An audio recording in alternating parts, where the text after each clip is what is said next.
Players gather to cast powerful spells, some of the oldest and most powerful in the history of Magic the Gathering. Lion's Eye Diamond, Swords to Plowshares, Dreadhorde Arcanus, and many others. Battling head-to-head in brutal combat, they all have one thing in common: to uphold their legacy and the search for eternal glory.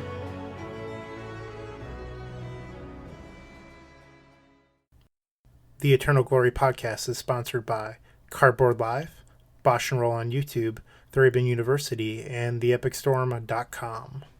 Good evening, folks, and welcome to episode 26 of the Eternal Glory podcast. I'm Phil Gallagher, joined by Brian Coval and Bryant Cook. How are you all doing tonight? Pretty good, man. How are you? Oh, about the same as 2 weeks ago, which is about the same as 2 weeks before that, which is about the same as 2 weeks before that, which is, I think you could do that 2 or 3 more times before we'd find something different. Yeah, but I've demonstrated the loop, and since this isn't Magic Online, we can stop there. Right. Ooh. I would like you to manually click through, Phil. Got him. I would like to see the loop being presented. All right. So starting as usual with our donations section, thank you very much to Dan Peterson for throwing some money this way to support the podcast. It's very much appreciated.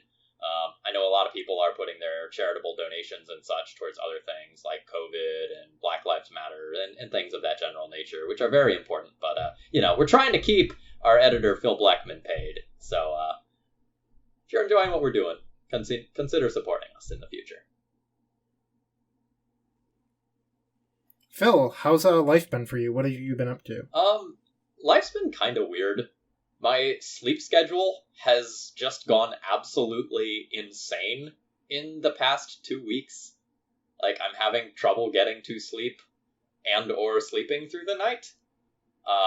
So I don't know how exactly to reset myself, but I'm in desperate need of that so that my girlfriend can stop, coming out to the living room at 2 o'clock in the morning and shutting off the YouTube video that I've fallen asleep watching. That would be great. Have you considered staying up for the 3 a.m. vintage challenge and resetting that way? That's a very good suggestion. I'll keep it in mind. Maybe consider playing some shops. Yeah, I mean, anytime I try to stay up for a tournament like that, I fall asleep immediately. So maybe just plan, really make an effort, and then you'll be asleep right on time. Otherwise, life's good. I've been doing a lot of non-Magic gaming. I've been playing a lot of Monster Train still, and this game called Hades, which is a Greek mythology-inspired sort of dungeon crawler roguelite. Just got a bunch of updates, and I hadn't played that in a few months, so I went back and played some of that. Been a little frustrated with Magic Online recently due to card availability issues. There's all of these really cool cards that I want to play with that I can't get my hands on to save my life. So Allosaurus Shepherd is a great example of that from Jumpstart, which is available 1 in every 5,000 treasure chests. That's fucked. Yeah, I agree with you. I have a long history with elves, and Allosaurus Shepherd is exactly the kind of spice that would turn me back on to elves. And I went to stream a video, or record a video for YouTube. I even had a sweet list with shepherds, and it was just oh, yeah, nope. So I streamed elves on Saturday with Newton, Hello Newton, and I had to borrow his Allosaurus Shepherds to do it. And then Nathan Lepetz, who I think top-aided one of the challenges this weekend with elves, borrowed that same set of Allosaurus Shepherds in order to do it. And today... Those are the only ones online. Yeah. Today, I think Nathan said he spent 70 ticks in order to, get a hold of a couple so he could play them in some other premiere events. I think he said he spent 70 tickets on one. Oh, and then fuck. he tweeted hey, I need these shepherds, anyone have a line? Then the first update was got one, cost 70 ticks, and then later updated, I found the other two. Horrific stuff. And it's not just that card either. Like, the big bad Goblin King, is it Muxus? Yeah, Muxus? Yeah. Yeah. There's similar availability issues with that. And then I realized it's a bigger problem than just that. When I tried to borrow Legacy staple Surly Badgersaur, which was released in the Ikoria Commander cards in April, and I tried to borrow them, and I messaged Cardhoarder about it because I couldn't borrow it. And I'm like, hey, what's up? And Cardhoarder sent me a message back a few minutes later saying, like, yeah, we still don't have enough of those Commander cards from April to make them available to the loan program, even though they've been out for a couple of months. We're hoping to release them in a week or two. For what it's worth, when Muxus came out, that was the card I was excited about the most for Goblins, and I was talking about it with a few people, and they were like, I don't know, it's 6 mana, it's just another bad Siege Gang, and I was like, I don't know, this is a Siege Gang that actually wins the game once it enters play, and like, just playing 2 of those in your Goblin deck and dropping it turn 2 off a Lackey seems incredible. And then, like, since I've been watching, like, streams and stuff, people are starting to pick it up more, but it was, like, very quiet when it was spoiled. Like, people weren't actually sure. Like, I saw some tweets from people that actually play Goblins, and they weren't so sure on it, and then, like, a day later, they're like, okay, this card is nuts. Yeah, as soon as I saw that card on the spoilers, I, like, retweeted it and was like, holy shit, crank your vial up to 6, this is the truth. And, like, almost all of the responses were like, nah, 6 mana is too much for Legacy. I don't think so. But, like, a turn, like you said, like, the Dream, like, the turn 2, stick that off a Lackey, is effectively GG. Like, your opponent has to combo you out that turn. Like, Epic Storm might be able to do it, but, like, against, like, Miracles, Delver, like, Loam, like, fuck it, they're dead. And, like, even if that isn't the case, like, you have Cavern of Souls in your deck. You're playing a port strategy. Skirk Prospector. Yeah, Skirk Prospector. Like, you can crank that vial up to 6 if you're out. Like, it's a totally viable. There's a lot of paths to get there. Goblins is so, like, it is the combo aggro control deck of the format. Always has been, always will be. So, I think Muxus is nice, and I'm glad he is getting some play. I would like to dagger Phil for a second. Notice how Death and Taxes can't be combo Phil, but Goblins can. Yeah, just fucking red creatures are good now. I've abandoned the way of white creatures. Like, I wanted to play Goblins so fucking bad this week on stream, and I just couldn't. Since today's Origins, I'm just going to say while we're on the topic of Goblins, Goblins was the first competitive deck I ever built. Food Chain Goblins in Type 1.5. Powerful stuff. I believe if you go into my like BoshNRoll MTGO results, you'll find my first like legacy big finish on MTGO back when whatever like the ancient predecessor, like the 2010 predecessor of the weekly challenges was. I believe I top 4'd one of those with Goblins. So that's out there right, somewhere. We should probably head back to Phil's life. We're sort of stealing his mojo. I mean, I've said my piece. It's you know, same as before. Lots of video games, slight Magic frustrations. So let's go over to you, Bryant. How's life on your end? Well, I was supposed to get married on Saturday, and thanks to COVID-19, that did not happen. We knew months ago that we were going to postpone, but we spent the day together having fun and made some food, made pizza. It was great. It was actually my first time in my adult life making my own pizza. I'm pretty lazy, I guess, and I just have never done it. Note to everyone out there, if you've never made pizza like me by the time you're 30, the dough rises so much more than you expect.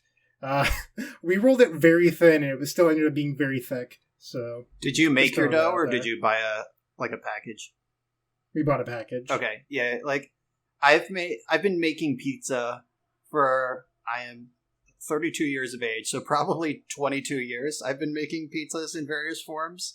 That was like a staple growing up for me. So like I've made the dough from scratch. I've bought like the Trader Joe's like little dough pouch. They have them. They're like $1. It's insane if there's a Trader Joe's near you. It's great. It's like fresh dough for $1. Sometimes I go to just the grocery store to the bakery section and be like, hey, do you have any uncooked Italian dough I can have?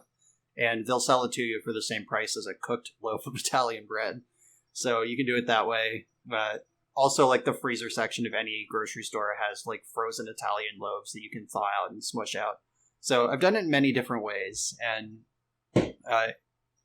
it's hard to miss. Like, pizza is great. But yeah, there is a learning curve to, like, rolling it out and like getting it flat and how thick you want it, how long to cook it, like what different sauce and topping levels do to your cook times. Like, cooking is great. I'm so excited right now. I love talking about cooking. And today's episode has totally pivoted into the cooking episode. Buckle up, folks. We're going to talk olive oil. Yep, and in the first I'm round... Brian Cook, and I will be your chef. And we're going to chop Phil in the first round. Oh, no. At least I'll be tasty.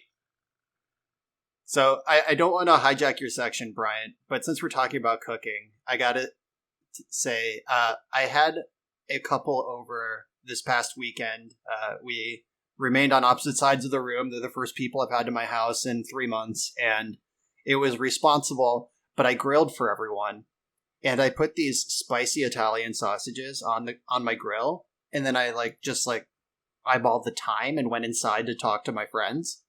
And when I went back outside to check them, I could see from my kitchen window that my covered deck was just full of black smoke.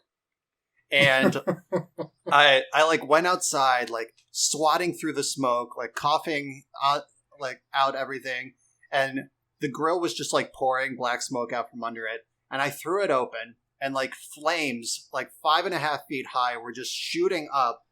And so immediately I turned off the grill and turned off the propane, and the fire did not stop. The grill was actually on fire. It was insane. It turns out that the hot oil inside the spicy sausage is a bit of a combustive. So I should not have walked away from those. Question for you about your grill. Does it have a cover for where the flames come out? The big grill that I bought, it has this black triangle thing that you put over where the heat comes out. So, okay. Yeah, it has several layers of protection. Nothing is broken. The outside of the grill is pristine, but that MFer was literally on fire. I had to pull out the garden hose to douse it.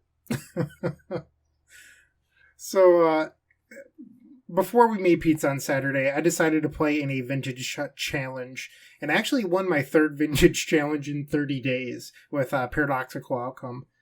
It's just it's like playing vintage TES. I just love it. Mox Opal is a powerful magic card. After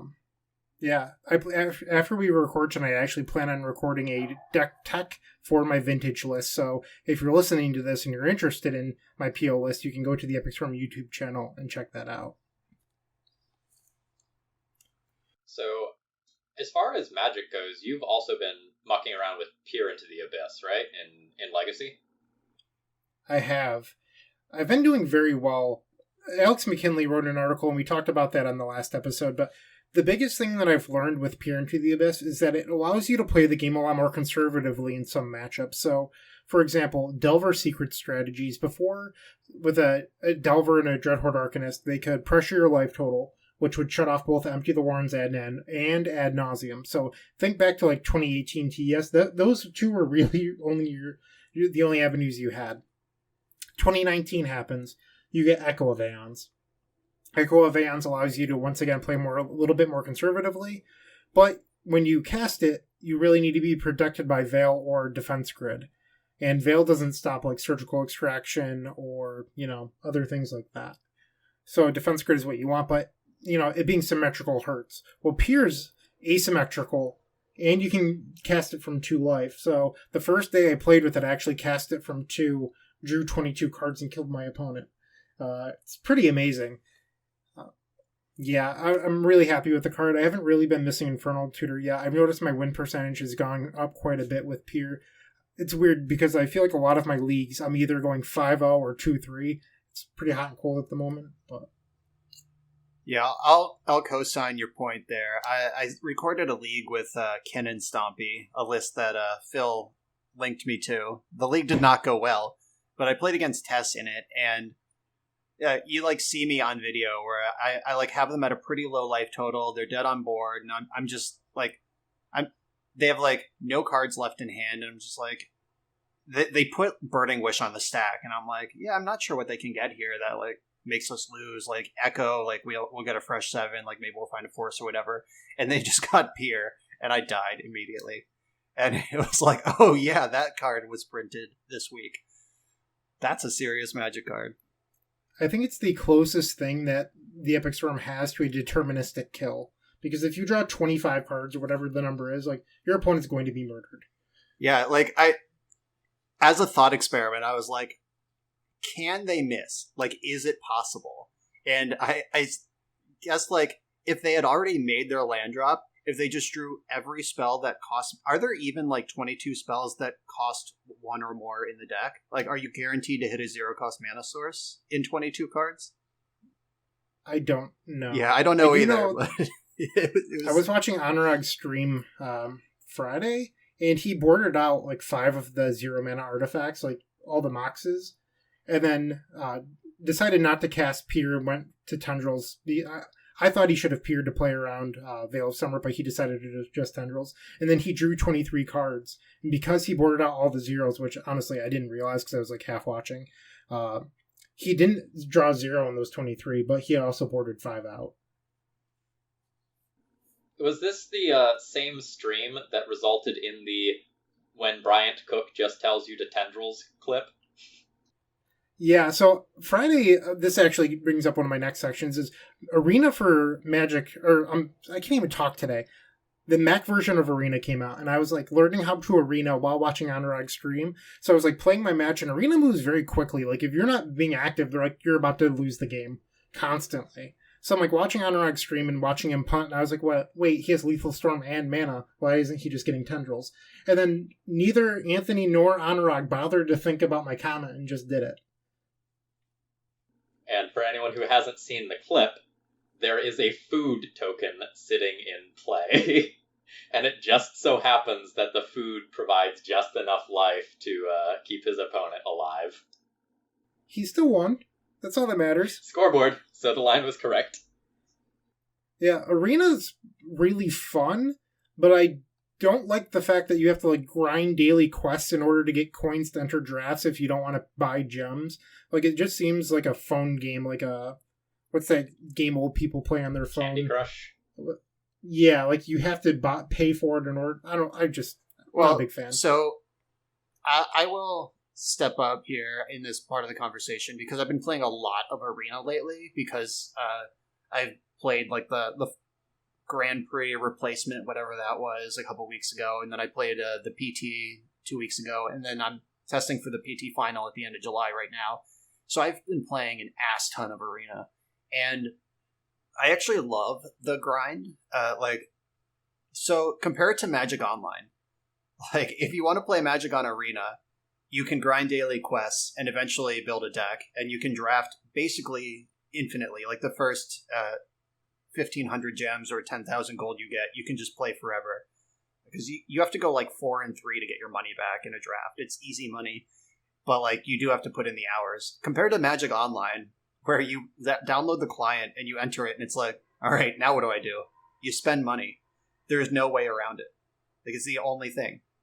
So I like that the free to play, pay to win option exists for folks like my brother who has at least known about Magic, played with me a little bit when we were little, but like mostly fell out of the game. Like he'll like text me asking about like draft pick orders in M21 now, and I'm like, what the hell? Why are you playing Magic? You don't do this. And he's like, oh yeah, Arena just makes it so easy. Like the people like that, like I really like the Arena experience. That said, I have a real hard problem dialing in on it the way I do in paper and in Magic Online. Like, practice how you play, like is the idiom for like every sport, every game. And I practice Arena with like Netflix on in the background. I'm probably also playing like Puzzle Quest on my phone in the other hand, and I'm just like clicking through a draft on like speedrun mode. And then like when I played in the PT online, I made some dumbass plays where like I like plays that given all the same information, I think I would have made completely differently in paper if I was just holding a physical object dialing me into it. So that's my issue with Arena, but that's a me problem, like not necessarily an Arena problem. I actually love the gameplay. Like when you're playing games, everything's so fast and quick, and it's actually a lot of fun. I've also now witnessed the Earl. Yeah. He so sucks it right in. That. But I do think that it's almost bad. So I'm someone that's good enough where in paper I'm not going to miss triggers. Arena, your triggers just happen, and I feel like people that aren't very good at Magic, it's actually like not benefiting them because they won't ever learn how triggers work. They're just like, well, on Arena it all happens. So I think like if you're someone coming to the game learning from Arena, it's going to be very difficult playing paper. Yes, they've done a very good job boiling the Magic the Gathering experience down to the simplest possible version while maintaining the Magic the Gathering experience. And that does hurt. Like if you come straight off Arena and show up with paper cards, like there's gonna be a steep curve getting accustomed to that. Just for your own information, in the settings tab, you can turn off auto stacking triggers. So like a window like Moto will pop up and you can click them to the order you want them to happen in. So I made sure to do that before the PT. Okay. Because you do occasionally get punished by the auto stacker. The last thing I wanted to talk about in my section before we can head over to you is I made a Twitter post Sunday night. I spent 7 hours updating theepicstorm.com so that I had all of the 10.2 information, which is the list with Peer into the Abyss. So I wanted everyone to be able to know, like, hey, there's a new sideboard guide up. There's an explanation for why you're sideboarding like this. Here's the deck list. There's lists that you can import into Moto, so you just have it already. There's a printable PDF deck list, all that good stuff. So I spent 7 hours writing all this and making it all happen. Posted it to Twitter, and the first comment is just, please make more Modern Storm content. I fucking lost it. I didn't post anything rude on Twitter, but I was fuming for like 5 minutes. Just like, why would you say that? Like, I don't know. It's just like really frustrating. I'm still getting a little bit mad thinking about it now, but like not everyone is ungrateful. And I don't think this person meant to be ungrateful. They're just someone that likes Modern more. But a lot of people don't understand how much time it goes into making Magic content. And to just say something like that's like kind of rude. Yeah. Yeah. I have a pretty thick skin. Just, I deal with problematic behavior for a living. Like, I have to. But occasionally I get a YouTube comment, and it's not even the mean ones. Like, the mean ones are like the ones that are like, you stupid donkey, why don't you learn math? You missequenced this one thing at hour 1.9 or whatever. It's just like, oh yeah, you're right, I did. My bad. I was also running a recording thing and narrating all my games and like making sure all the tech behind the scenes was working. Oops, you got me. But like the ones that are like completely off topic, just I'll do like a week where I post like a Modern video a day, and then like on Thursday someone's like, record some Legacy. It's like, god damn it. I've put like 20 hours into this YouTube channel this week. There's 20 hours of brand new content. Just wait 2 weeks, I'll have some Legacy or whatever. I record what I'm playing. Yeah, it's those are the worst. It's like, why don't you record some Legacy, buddy? Yeah. Guy. But also, like, Modern Storm kind of sucks. Like, Modern 1 I don't think is a very good format right now, and I play a lot of different formats, and it's nothing against Modern, I just don't think it's exactly the healthiest format at the moment. But also, Burn is one of the best decks, and Burn kicks the shit out of Blue-Red Storm. Like, it's not even close. It's like, you're under 30%. So, like, why would I invest time into this format where the deck I enjoy isn't very good, and the deck itself isn't very good? I don't know. I feel that. Anyway, Brian, let's go on to your life. Why don't you tell us about Borderlands and maybe some other stuff?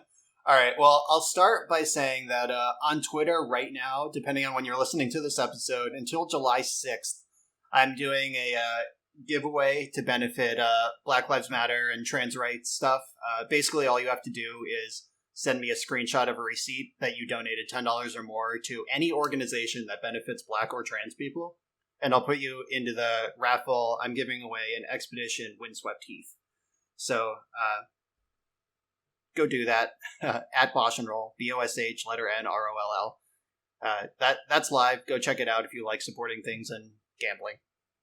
So moving on to my actual life. So The heating and air conditioning in my house has been on a strange adventure. I may have mentioned some amount of this at some point, but when I bought the house, there was no heating or air conditioning to the bedrooms on the top floor. And I called the seller, who was like, get fucked, that's your house now, it's not my problem. And then I sent him a court summons that was like, hey buddy, you lied on your seller's disclosures, it is your problem. And then he settled by having his idiot who fucked it up in the first place come and install a new system. Well, 2 years later, that idiot has been back probably between 6 and 10 times trying to fix the new system he put in because he can't do it right and he's incompetent. And I called someone else, like out of pocket, like it was under warranty, quote unquote, whatever that means, from someone who can't do anything right.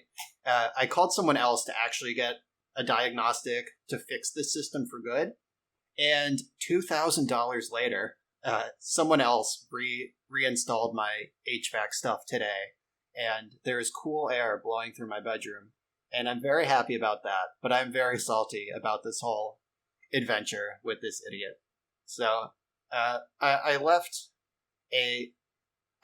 against my better judgment, I left a bad review on his business website. And the reason it's against my better judgment is because he lives like 4 doors down from me and knows where I live and drives past my house every day. And he's kind of a crazy idiot. So we'll see if that causes any problems in my community. But for now, I have cool air. So ups and downs on that one. In much happier news, I have a vacation planned, which sounds dangerous in this world, but my uncle has a house on a lake that nobody lives in South Carolina, and it's been empty for this whole quarantine, so we can drive down there, probably like a gas and lunch stop, and then get there, and other than stopping for gas, we can remain socially distant, and then be somewhere else for a little while, and I'm really looking forward to that. So, Have you had to get gas since quarantine started? I have gotten gas. So, I've gotten gas one time, and that's because, last month I visited my parents. They live, 2.5 hours away, and we had all been quarantined for a while, and we all thought it was safe to visit them.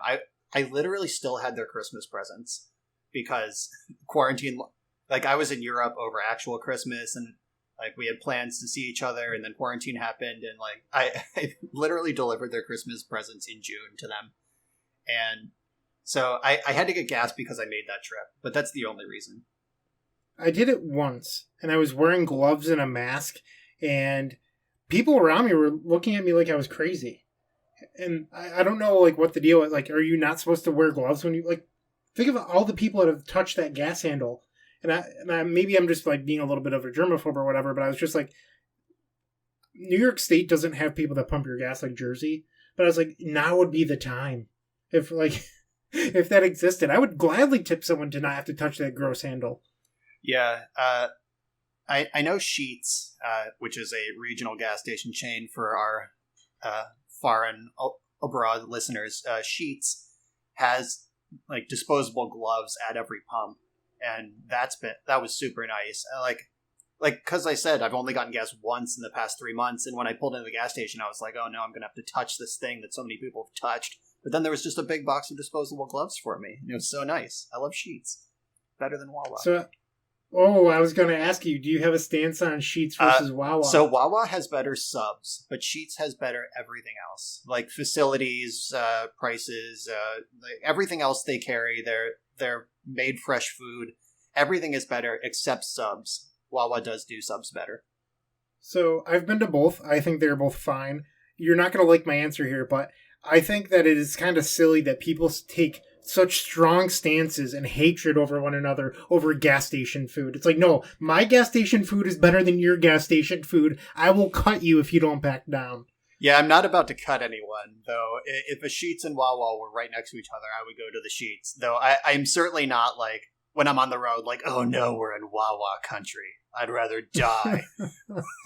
We're going to be hungry on the drive home. I certainly don't actually care. Like, I grew up in New Jersey. Like, I'm from Wawaville, but I have acclimated. I've gone local and embraced the sheets. Back when SCGs used to be right next to the is it Reading Reading Terminal Market? Yeah. There's a Reading. There was a Wawa not too far from there, and that was the first Wawa I ever went to. The place was like run down. The ceiling was literally coming down from the top, and it was just like a hole in the wall. And I was like, why are people so crazy about this place? It seems like any other like poorly run convenience store I've ever been to. And like I've since then gone to nicer ones, but at the time I was just like, I don't get this. That Wawa sucks. And also, was it the middle of the night? Why would you walk past the Reading Terminal Market and go to a Wawa? Yeah, that's what I don't understand. That place I is wanted magic. soda. I'm an addict. I drink a lot of soda. And Reading Terminal Market, like, I guess you could go in there for soda, but isn't it just easier to go to the convenience store? The market is literally closer than the Wawa. So, and like every stall at a food market has a soft drink cooler. Like, I don't know what your level of ease is. Like, how are we defining easy? I just didn't want to walk around with a cup and a straw. Like, I like having bottles. That was my thing. They have like the coolers, like the fridge. Like, you can open it up and grab a 20 ounce. Like, they have that too. If we're ever out of quarantine, and then I ever go to another Star City that happens to be at Reading Terminal Market, or I'm sorry, Philly, where that location is, I will go to the Reading Terminal Market for my sodas. Well, that's never going to happen because all of the Magic organizers realize that the casino in Valley Forge or not Valley Forge, King of Prussia, maybe. That place is miserable. Yeah, well, that place is much cheaper to run events. There's free parking, cheaper hotels. Like, it is a better experience on a lot of metrics. The only one you're losing is the market. So that events will never be held there again. Sorry to say. I will say this: the first time I ever went to Pennsylvania, or Philly, I should say, for an event, I was so upset because, like, at the time I was like freshly out of college and I didn't make a whole lot of money. I like, park at the hotel, and they're like, okay, parking is $26 a night. I'm like, ooh, that's steep. And then I was like, how much are the garages around here? And they're like, $20 a night. And I was like, I guess I'm already here. I'll pay the $6. That doesn't account for like the Philly parking tax, which was like 13%. Like, by the time I left that weekend, I spent like $80 in parking. Yeah, it's completely outrageous. When I was in college, I dated a girl for a while who went to Temple, which is 2 train stops away from the Reading Market. Like, the SEPTA train stops in the Reading terminal. Like, that's why it's called the terminal, because the train stops there. And I used to just park for free on the street outside that girl's apartment. Like, even years after we stopped dating and she stopped living there, I just knew that street was there. So I just parked outside that apartment and took the train. It was like $2 to get from the car to the Reading Market. So that was my strat in Philly for years. All right, Brian, anything else on the real life front before we dive into the rest? I've just been playing tons of Hearthstone Battlegrounds. A new patch came out, and they added a whole new class of minions to the game. You can now be pirates, and the game only supports 5 minion types at a time, and now there are 6. So it just like randomly excludes one of the classes every time you go in, which is like another level. It keeps the game from getting solved, because like you go in and it's like, okay, there's no demons this round. What does that mean for my composition? So there's a lot of new levels. I have hemorrhaged rating points trying to figure it out. So, but I'm having fun. I do love that game.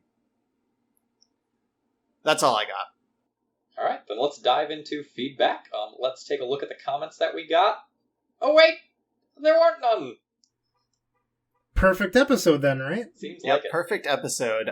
We know historically that the preview episodes are not the most exciting because every content creator in Magic is doing the same thing that same week, and we're not mad that there were no comments. Yeah. It's good. So I wanted to talk about one thing. I've looked at a number of goblins lists over the last a couple weeks, and at first they started off on 4 Boga Harbinger and like 2 Kikis, and now they're at the point where like they're playing like 1 Harbinger to get with their Goblin Matron. so that way you can like matron for Harbinger, play Harbinger and win. But like makes your mana lines like much slower. And it's like I've talked to people that are like, yeah, I'm not even sure if I want to play this combo anymore. It doesn't seem worth it. Like, I just don't get it. And it's not like one specific person has said this to me. It's like a number of people.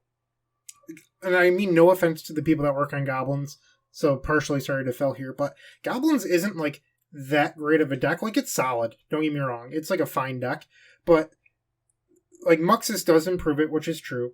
But like, where's Goblins been the last 10 years? It's been like a lower tier 2 deck, probably, maybe even tier 3. And like, you're getting the tools to improve it, and people just aren't building around them properly. They're like, yeah, I guess I'll play one of this and one of that. Like, no, slot 4 of those bad boys in there and try something different. Like, maybe if you ran 4 Bogarts and a couple Kikis and then, like, got more natural wins, you'd be able to do more. But it just seems like people aren't taking advantage of these new tools. Like, they're trying to be a little too conservative with the way that they're building, in my opinion. Yeah, and that's kind of the conversation we had about the Snoop last week, where it was like, does Goblins put like a skinny little combo package into their existing shell, or do they make a new Goblin combo deck? And where do things end up? So that is the question that these folks seem less adventurous to answer than you would like them to be. Yeah, I just think that, like, so think of it a lot like Splinter Twin, where like you constantly have to respect the combo. And if you're running one of each piece and your opponent knows that, they no longer have to respect you. If you're running 4, they have to play that game entirely different, especially with your Aether Vials, because like your Aether Vial becomes a lot more scary if it's left on 2. And if you're playing a Lackey turn 1 and it dies, now your Snoop's going to live and you're way more likely to kill them on turn 3. There's just like a lot more going on. There's a lot more tension in the game. And if I'm on the opposite side of the table, I want less tension. Yeah, and I guess, like, do you lose tension in the other direction? Because, like, if you've got, like, 4 Snoops, 4 Kiki Jikis, 4 Harbingers, and it's just, like, if this Lackey connects, do I care? Like, do I just save my Swords to Plowshares for the Snoop when it drops? Like is there... Drop that Muxus! Yeah. Is there room for Muxus in a deck with these, like, 12 combo pieces? So that's a different kind of tension, like pure Goblin combo. Versus, yeah, I mean, I would still be playing Muxus and like some of the mid-range stuff, but I have a little bit of a different philosophy in how I would build. I think stuff like Goblin War Chief, it might not be necessary anymore.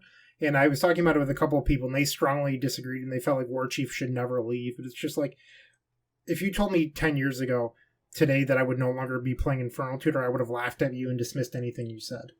But like, sometimes things change, and like, if you're trying to be a Goblin combo deck, do you really need Goblin War Chief? Especially when like your combo doesn't actually get much cheaper.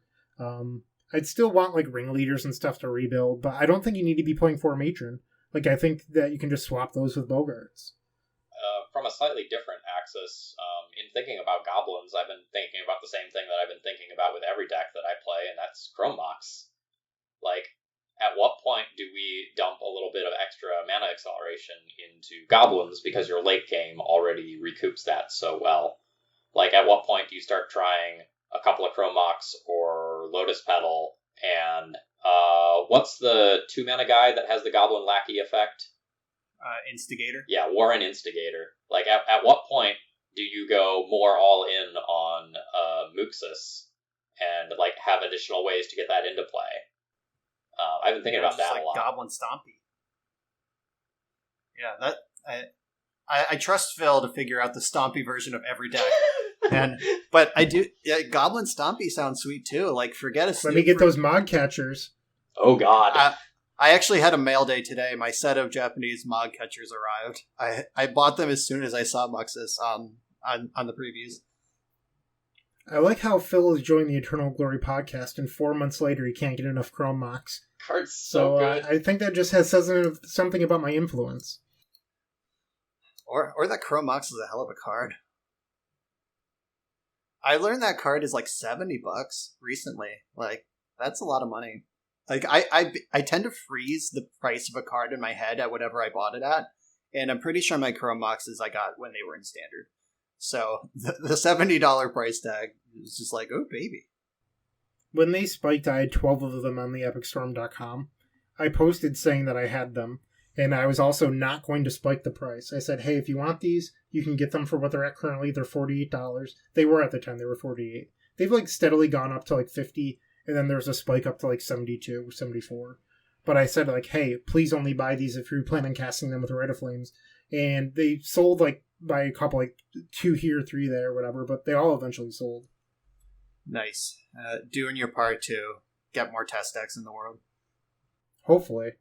Not just people speccing. That would be unfortunate. I don't think a speculator would buy 2 or 3. They would have just wiped you out. So I think you're safe. That's probably true.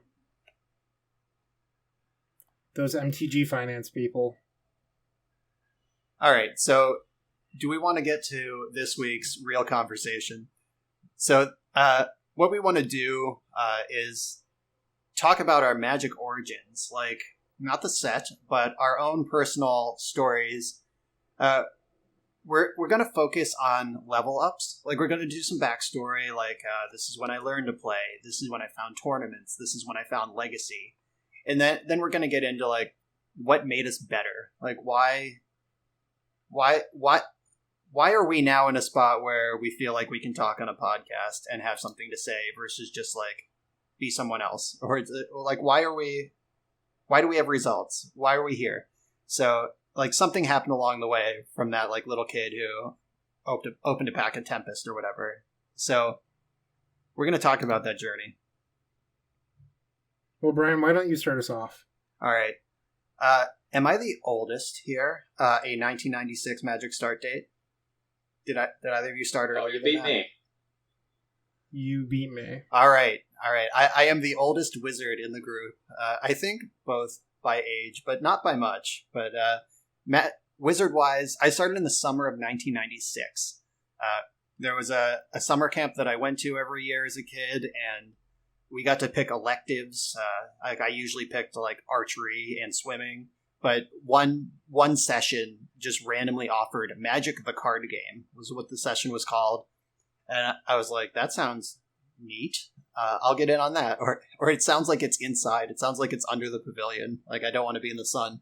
And the session was capped, but I talked to the counselor who was running it, and he was just like, it's capped, but I'll hook you up. And he just gave me like a fistful of cards from like 4th edition. So like 3rd and 4th edition, just like a pile of random cards that he had.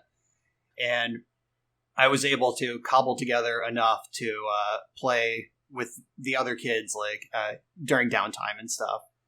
And then I learned that 2 of my cousins also played Magic, and then got back to school in the fall. And basically my whole friend group also just independently had discovered Magic at some point or another.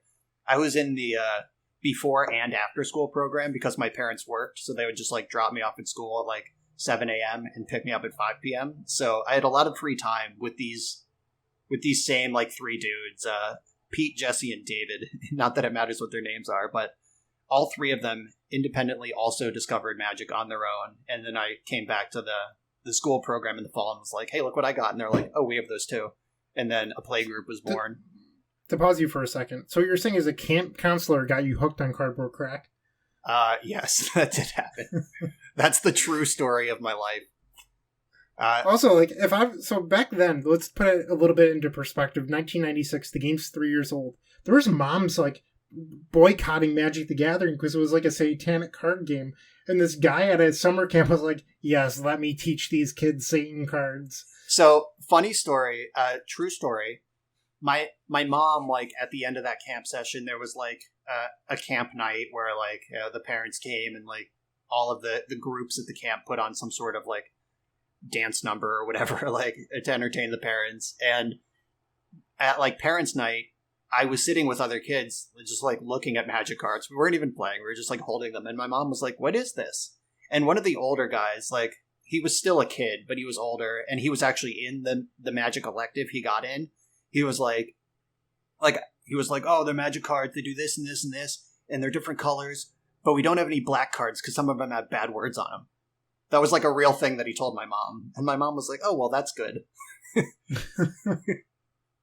So I like how you described it like you went to the camp that Heavyweights is at. They're like, yeah, you do like a dance at the end when all the parents come. Well, I mean, that is the summer camp experience. I don't know if you ever went to summer camp, but like it was the group. There were a bunch of different groups, like different ages, different types of camp. There's like a sports camp and like a more leisurely camp and like different ages and whatever. And at the end, there was just like a big like show night where each of the groups put together like a lip sync song and dance from like some pop song or whatever, or like put together some little skit or like some play, and that was just like part of the camp. Did you have like a poor man's Christopher Farley push you on a go-kart that didn't work? No, we didn't have all that, unfortunately. I remember like two of our shows, like in two separate sessions. One we sang Barbara Ann, and one we sang Great Balls of Fire, like as a group. Like those were the two songs that I remember being part of. And I also remember refusing to be part of some other like stupid thing. Like one session, we were like supposed to be flowers. Like all of the kids like curled up in a little ball on the ground, and it's like, and like one of the counselors was like reading in like a like fake like whimsical voice, like the seeds they grow. And then we were supposed to like uncurl our arms and like the flowers look for the sun, and like we were supposed to reach up towards the sky and like slowly uncurl into flowers. And I just refused to be part of that as a child. I hated it so much. So to bring this back to Magic for a second, I'm gonna. You got me off it. Yeah, it's my own fault. All right, but, bring us back. My introduction to Magic was actually pretty similar to yours, where there was like friends that I knew from school that were also like fairly nerdy, and I think I was in like 6th or 7th grade, and they're like, hey, we have like an after school club where we're gonna play this card game. Do you want to join? I was like, yeah, I don't know. They're like, it's like Dungeons and Dragons sort of, and like I had played Dungeons and Dragons twice before, and I was like, I guess I'll go. And I played, and there's just this kid that was like a grade older than us, and he was just so cocky and confident. I was like, I don't like this kid. I want to beat him. So it was like my mission for like that school year to beat him. But he had like old cards, so he had Icy Manipulators and Royal Assassins and Ice Flows and like cards that were just way better than what I was cracking out of my like 7th edition and Invasion boosters. But I eventually got there. I mean, I don't know if I ever beat that kid, but I think now I'm probably better, or so I hope. I'm sure you'd beat him now. He'd have Icy Manipulator and Royal Assassin, and you're like, Moxo, Dark Ritual. Caspier to the Abyss, he's like, oh, what's that from? You're like, oh, you lose half your life? That sucks, idiot. Attack you with my Hypnotic Spectre. Oh, man. Wow, you might Speaking lose of that. That card's good. Hypnotic Spectre, when I started playing Magic, everybody had to have their set. And they're like, oh, do you have any like non-white border Hypnotic Spectres? Like, what do you think those are worth? And like trading back in the day was like way more of a big deal than it. Like nobody wants to trade anymore. We're back 15 years ago. Everybody was like trying to bind or trade and level up on small increments and stuff. Yeah, the internet was barely like functional. You certainly didn't have the robust Magic economy we have now. And trading, like, I remember, this is a little bit later, but I opened up a Simic Sky Swallower. And the way that it worked is, like, you would go home, you'd look it up on eBay, and then you'd have to remember that price. And, like, you'd have to, like, check prices again, like, throughout time. And, like, that's how you traded. You were just constantly looking on eBay to see what stuff sold for. And if you were ever wrong, you got screwed. Yeah, at the after-school program, I remember there was a kid 1 year older than me and my friends, and he had a subscription to Inquest or Scry, like whatever the magazine was at the time, maybe both. And that had like the monthly price guide published in the back. And he would just shark us with that thing. Like he wouldn't let us see it until after the trade was done, and then he'd make sure we saw it. Like I think I traded like Curse Scroll as like a throw-in in some trade, and I got like I was probably trading for like craw worms and shit, like big dumb creatures. There was probably like a Leviathan involved, and he like just like got my Curse Scroll, which was a $20 bill at the time, as a throw-in. So the first trade I remember making, and it's not the first trade that I did, it's just the first one that I remember. I really wanted a Bayou because I was playing like it was like I had been playing Suicide Black with like Nantuko Shades and stuff, and I decided I wanted to play green because I wanted to play Pernicious Deed. So I wanted to buy you, and at the time, the game store I went to sold them for $9, which was like more than what people thought they were worth. And I had a Silvos, which was fairly new at the time, and the store sold those for $10. And the guy's like, yeah, but you can get those out of packs. You can't get this out of a pack. This is like one of the oldest cards in the game. So the guy like took like 12 of my rares. He was like, yeah, I think this makes it fine. And somebody came up and they're like, haven't you like ripped him off enough? And they like pulled 2 of my rares back. And they're like, here, you're still doubling your money. And the guy's like, I don't think this is worth it now. I'm going to keep my card. And then like he like convinced me to put the 2 other rares back in. Wow. It was the Wild West back then. So Phil, what was your introduction to Magic like? The short version of the beginning is that I learned from my kid neighbor over the summer between my junior and senior year. And, like, he looked up to me a lot. Like, I taught him to play, like, Yu-Gi-Oh! And Pokemon cards and stuff, like, when I was babysitting him as he was growing up. And I went home from college, and he was like, yeah, I got this new game. Come play with me. And so I did. And in passing, I mentioned it to my college roommate that I learned to play. And he's like, holy crap, I used to play that at Boy Scouts. I still have my cards from back in the day. And so he brings in these, like, Kamigawa-era starter decks, and, like, I learned to play Magic with those. And, like, I was playing for, like, 2 weeks and having fun, and then I realized that one of my other friends worked at a game store, and I mentioned to him that I played Magic. And I get this phone call from him randomly, and he's like, hey, do you want Magic cards? And I'm like, yeah, I'm kind of interested. And he's like, okay, cool. We just bought this giant collection, and we got everything that we want out of it. I will give you a literal car full of Magic cards for $40. So I got this collection that filled up my Grand Prix. Like, I struggled to get myself and one person with me into the car, and just, like, everything was full of Magic cards.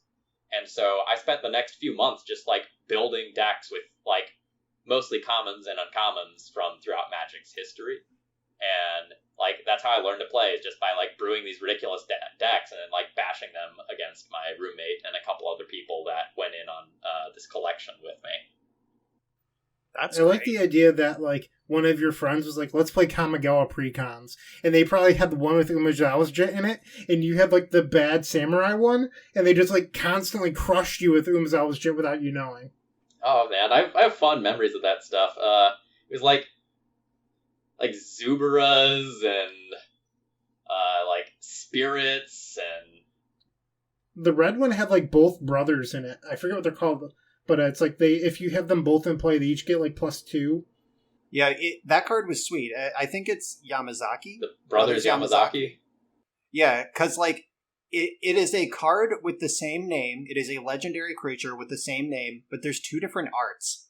And you can control exactly 2 of them. And the legend rule doesn't apply as long as you have exactly 2, and they buff each other, which is pretty cool. It was one of the first times they really wiggled around with the legend rule. I'm into that. Yeah, so this was right before Scars released, and so, like, I bought my own Precon deck. I bought, like, an old one from back in the day, and I bought my first card. I will never forget. I bought 4 copies of Vampire Nighthawk. And I was like, holy shit, these things are overpowered as hell. How does it get so many of these keywords? Well, when Vampire Nighthawk came out, people played it in Legacy. Like, Eva Green was a deck. And people were like, yeah, why aren't you playing 4 Nighthawks? And then, like, Gatekeeper Malker came out. They're like, oh, well, you need 4 of this for that deck, too. Like, it used to be reasonable to play uncommons in your deck. Yeah, those cards were my jam when I first started. Like, my first standard deck that I made was mono black control with, like, Gatekeepers and Nighthawks, and Phyrexian Obliterator came a little bit later, but, like, that was a super cool addition to it. Lash Writhe was a big pickup as well. It was a fun time. So weirdly enough, I have a ton of experience playing against exactly that deck. This is about the time I was studying abroad in England, and one of the local guys, his name was Mr. X. Like, that was literally what he went by. He has a real name, but I prefer not to utter it. Like, everyone just called him Mr. X or X. And he was on a quest to own a playset of black. Like, he didn't care about any other color. if he opened a card worth money, he would trade it for a black card of comparable value, and he just wanted a playset of black because he didn't need anything else. And I played against a lot of Gatekeeper of Malakir at F&M when I was living in England. Every time you got paired against Mr. X, you knew it was coming. Is Black Lotus a black card? I hope he has 4 of those. Like, I'm rooting for him. All right, so Brian, what was your first level up? Because we're not just talking about Origins. We're talking about like leveling up and getting better. Like, what was the first thing that you can think of that really helped you improve? So I love telling this story. This was a very quick level up. One of my cousins who played Magic that I mentioned earlier, his name's Jeffrey. He's like 5 or 6 years older than me. And so he was in high school when I was a kid getting into Magic. And he's also just really smart. He's like, has like some rare PhD. He's like the foremost expert on some niche science right now. Like he's brilliant. And we were playing a game, one of my first real games where like I was actually sitting with someone who really knew the rules. And he was teaching me, and he made an attack with this like hill giant sized creature. It might have been literally hill giant. And I had 2 2/2s, and I went to chump block. And he was like, if you block with both, you get to kill my guy, and you were going to lose your 2/2 anyway. Like, it's all upside. And I was like, oh, that's really smart. So I double block, and he goes, bam, giant growth. So in that like 1 second, I learned 2 lessons. Like, both double blocking is a good way to trade up, like how to get a resource advantage. And I learned about Jedi mind tricks, like at the same time, like in that 1 formative second. And like, this is going to be a recurring theme in my journey, but like getting blown out like that, I wasn't like, oh, that's cheesy, you jerk. I was like, okay, that was sweet. I can't wait to do that to someone. Like, sign me up. Like, getting just like hooked and blown out like that made me love Magic more. So that was my first level up. Phil, how about you? As far as like the first one goes, I feel like life total as a resource is one of those ones that is like one of the biggest level ups that a lot of Magic players get. And like, since I was messing around with mono black cards, I learned that relatively quickly, although I didn't really realize that I had learned it until a bit later on. Yeah, that's Black's color part. Yeah, like playing around with cards like Sign in Blood, and there was this like bat in the starter deck that I got that you could like pay a black mana and some life to increase its attack power. Like, did you ever think Sign in Blood was meant to target your opponent? Like, or did you get it immediately? No, that's a real I did not get that immediately. Yeah, that's a sweet nuance of that card that a like experienced player doesn't even think about. Yeah, and now that I know that sort of thing, when I play other games, I realize that sort of stuff immediately. And it's like, you know, target card, and it's like, oh, but it doesn't have to be mine. This comes up a lot in the game Monster Train that I'm playing now, where there are these cards that are like very obviously meant to target your own units, but there's these weird corner case scenarios where you target something else for just huge benefits. Yeah, but like learning that life total is a resource and learning how to play with that and like getting a better conception of like, when do I need to chump block? When can I just take this damage? That was really important for me. And by extension, learning that I don't always have to cast my cards every turn, that was a big one as well. Because, like, conceptually, early on when I was playing Magic, you know, I thought if I don't use my mana this turn, I'm wasting mana and I'm falling further behind. But there's times where you need to save that mana for later, or you need to save that card for a little bit later. And learning that lesson was very important to my success with Death and Taxes. Mostly due to, like, how dumb Flicker Wisp is as a card. Yeah, Flicker Wisp is not a 3-drop. So my first level up is a little bit different. So I went to this game store that was in Syracuse, New York called Altered States. And I probably went there for like 2 years. My parents would drop me off. I would go 2-2 every single week. I was like the king of 2-2s, and they'd pick me up. And I never really feel like I got better. Like, I was by far the youngest kid that played, because I started going there when I was like 11 or 12. And by the time I was 14, I just didn't really improve. But I was their $5 contributor to the prize pool for the older kids that like to win.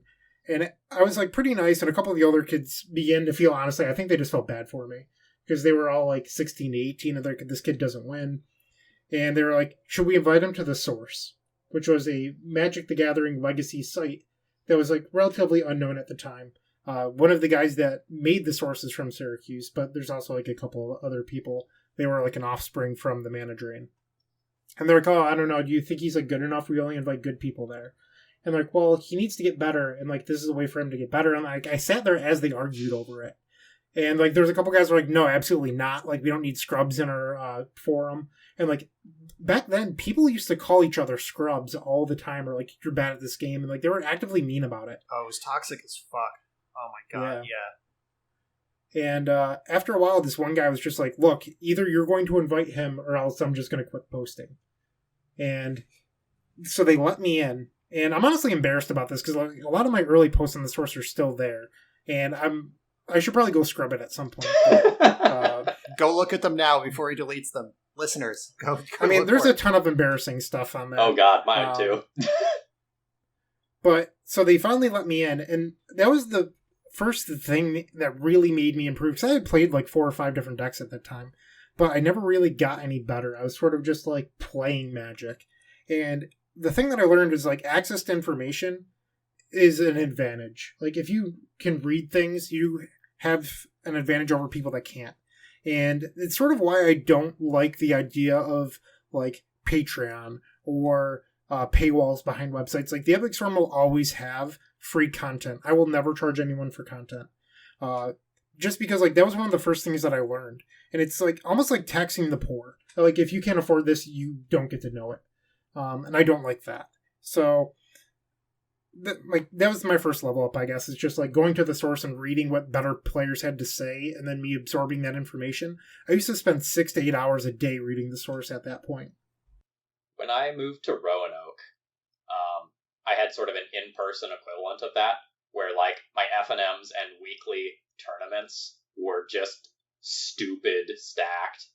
You know, Brad Nelson, Jerry Thompson, Todd Anderson, Tom Ross, all those big names. Just getting to like play against high caliber players and like listen to the things that they had to say and hear their advice was so helpful. Even though many of those players weren't like dedicated legacy players, like I was playing a lot of standard then and a lot of modern then, and like access to that additional information was a huge boom in my like competitive success in Magic. So, Brian, it sounds like your early experiences, you were already in tournaments, like talking about going 2-2. I played Magic probably 10 years before I went to a tournament. Well, I went to one tournament. There was a Wizards of the Coast retail location that opened up in a mall near me. That was a thing that they tried for a while. And I went there because I heard they had Magic tournaments. And I'm like, I play this game all the time. I could do well in a tournament.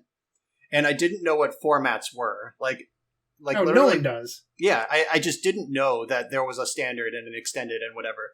So like I got there and they were like, I had like some deck that I was really proud of. I don't even remember what it is. And then one of the other people just like happened to walk by and he was like, yeah, you can't play that deck. Like, this is type 2. And I was like, what even is that? And then the store employee, I just pulled out my long box full of decks. I didn't even have deck box. It was just a long box with like decks separated by like rubber bands. Yeah, pretty much. Like, nothing was sleeved. Like, I didn't have any. It was just a long box full of the cards I owned. And the store employee just like, in my memory, he was kind of like dismissive of me, but he was also helpful enough that we identified a deck in my box that could be legal if I took the fireballs out of it. Like, I had some busted ass old like 3rd edition fireballs that I just threw in, and it was a 5-color Kavu tribal deck. Like, it was literally just like I had opened enough packs and had enough Kavus to notice this was a tribe, and I put them all in a pile with some lands that could cast them. And that was the deck I played in my first tournament. So this was probably like 2001. And then I didn't play another tournament until probably like 2006.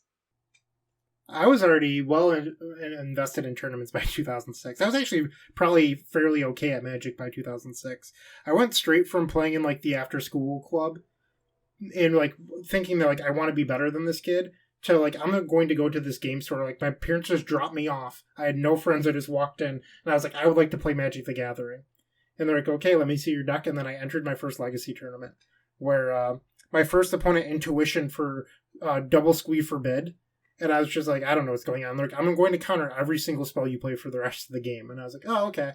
And then like they got Squee Mastercore. And I was just like, okay. They're like, all your stuff dies for the rest of the game. And I was like, okay. And then I just sat there. And then the next round, the guy literally game one, Dark Ritual Engineer Plague Elf. And he's like, all your elves will die from now on. I was just like, oh. And he's like, okay, well, you have 2 losses. You can't win anything. You should probably go home. And I just called my parents. Like, no one told me that I could keep on playing. Nothing. Oh, that's fucked. Yeah. My brother... So, I didn't play... I should specify I didn't play a Magic tournament until, like, 2006. I was really into the Yu-Gi-Oh! TV show when it dropped in America, and so I had to get the cards when it came out. And I played a lot of Yu-Gi-Oh! Tournaments. Like, I was a grizzled card tournament veteran by 2006, but just not Magic. And I was playing in a tournament with my brother once, and he got the round 2 bye, or maybe round 3. Like, he lost, got the bye, and he read the pairings and thought they were saying bye to him. Like, get out. And I just, like, found him, like, with tears welling up in his eyes, like, in the corner of the room, like, midway through the round, and I was like, what's wrong, dude? And he's like, they're kicking me out. I'm so bad. So... That my brother had a similar experience to you did with that. You should probably go home. But so my Yu-Gi-Oh experience was like weirdly formative of my Magic experience, though. Like, in addition to like the skills you get of like knowing how to interact with an opponent, how to shuffle cards, that sleeving is important, how to call a judge, like all of that stuff came through my Yu-Gi-Oh years. But I was playing Yu-Gi-Oh at the only game in town in New Jersey, which is a famous game store that ran a really famous Magic team back in this era. Patrick Sullivan owned the store at the time, and like Gerard Fabiano and Craig Krempels and Osip Lebedovich, they were like in and out. Like, we had like Finkel and Flores stopping by because New York City was just like 45 minutes away. Like, it was a stacked Magic location, and this was happening like in my periphery as I tried to get really good at Yu-Gi-Oh! Like, I remember I was in the store playing a Yu-Gi-Oh! Tournament when Craig Krempels won Nats in 2004, and like the store was like in an uproar, like, woo, we did it, we won Nats. And I was just like, okay, can we pair the Yu-Gi-Oh! Round? But like, what shoved me back into Magic was watching those guys test affinity in Standard, like busted like skull clamp affinity.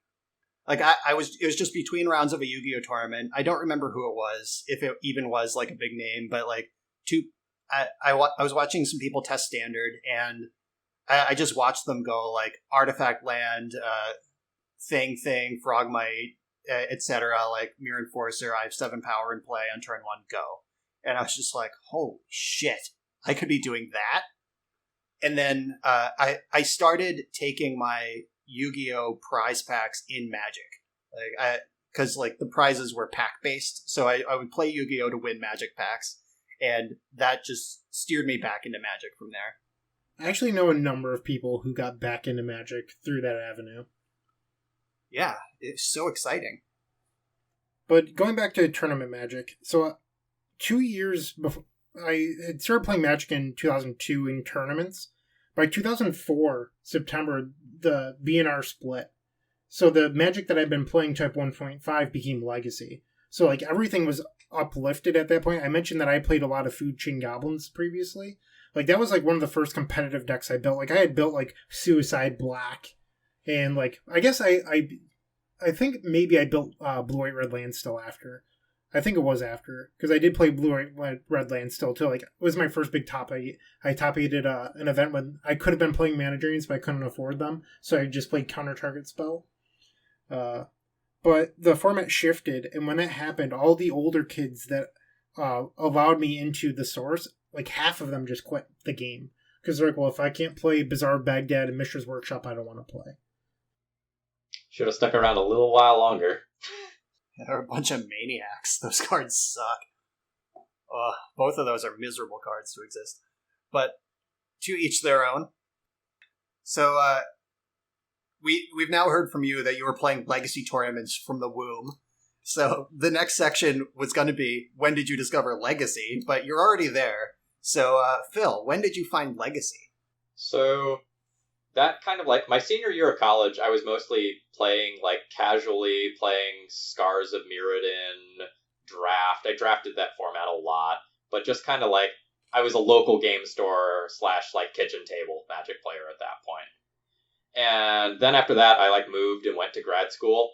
And in that like 3-month transition period before grad school started, I was in a state where I literally did not know a single person. And I'm like, oh, how do I meet humans? And so I started playing Magic more competitively. I started driving to Baltimore to play into events. I started going to DC to play events. And so like I kind of transitioned like from kitchen table player to more competitive player at that point.